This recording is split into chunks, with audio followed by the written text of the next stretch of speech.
Yeah, Sean, you talked to your team about this as the quarter poll. Anything tangible difference between games in the stretch run versus the beginning of the year? I think, look, your preparation, your attention to detail, all of that is consistent. In other words, your routine and your schedule is the same.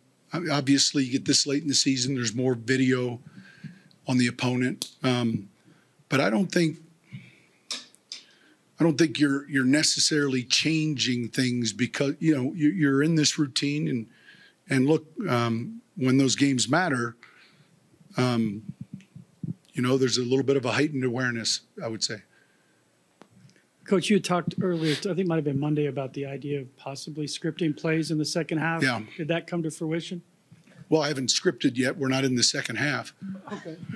I haven't scripted the first half. Okay, I didn't know where you were in that. Is that something you're still So here's what I normally do. I normally script the first 15.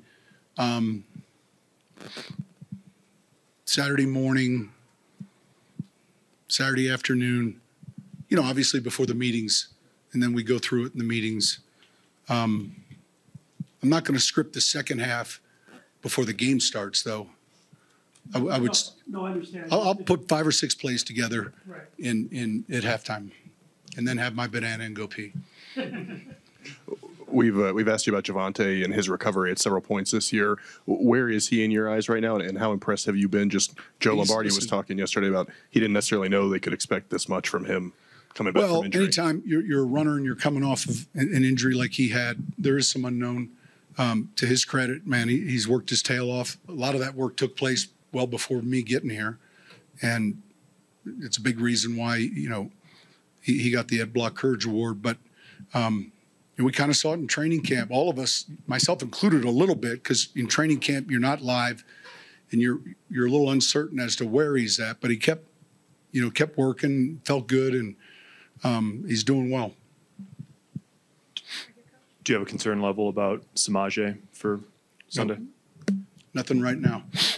Sean, I know weather kind of forced you inside, but with 3 straight inside games, when you're trying to simulate as much game-like situation, is it kind of a weird balancing act to be like, oh, we maybe should be in here, but we don't want to be on that turf? And I guess where do you come down on the turf grass? We're fine. We spent a ton of practice reps in 16 years in New Orleans inside. A lot of it was because of the heat. When it's nice, we get out. We get out when we're playing at home. We got to play in the conditions.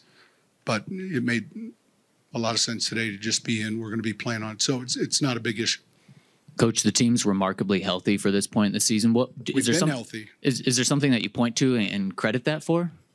Well, this gets back to, the dreaded jinx that we had that I kept reading about from you guys with injuries. And Bo and his staff, the team, those guys have all done a great job. The strength program, it's paying dividends. Sean, I wonder if you could talk about what it's like to have a young, up-and-coming outside linebacker trio with Cooper, Nick Benito, and Browning, and just how exciting is that for the future and for now? Yeah, look, it's a hard position to acquire. It costs more in free agency.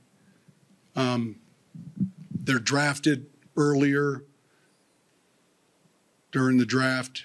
And so there's a commodity, there's a value to that position, and then obviously developing those young players, I think is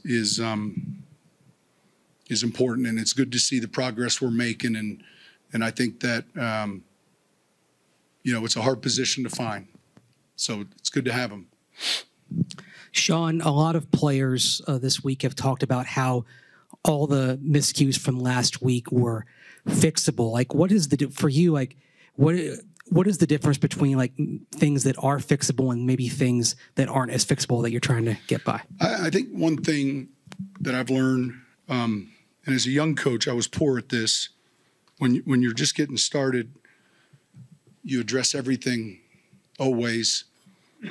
You don't realize that when you're doing that, by addressing everything always, you're not really addressing anything then. In other words, so with wisdom and experience, you learn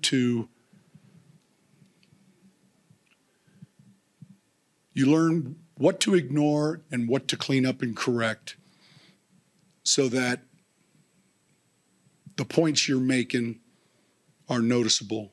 And so the same thing after a game, like, you know, something will happen on a play and the coaches will be talking, well, and they're over on the sidelines. And I said, we're not running that again.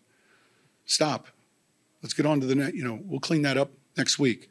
Now, if there's something that is a staple, you know, a basic, but you know, learning what to ignore, what to correct, and then examining. I think as a teacher, we always have to examine the why. You know, did we explain it well enough? Did we cover it well enough? How could we have done a better job ourselves? You know, and so if you hand out a test to your students and 2/3 of them are getting C's and D's, then you have to look at yourself. So when we have a game like last week, it starts with looking inward, like, all right, you know, whether it's the 1 o'clock start time on the, you know, all of that, you gotta look as to if we always say this in the staff meeting, if we played the game again, what are some things we would have done different? You know, that kind of thing. So you have to look that way as a teacher. All right, thank you.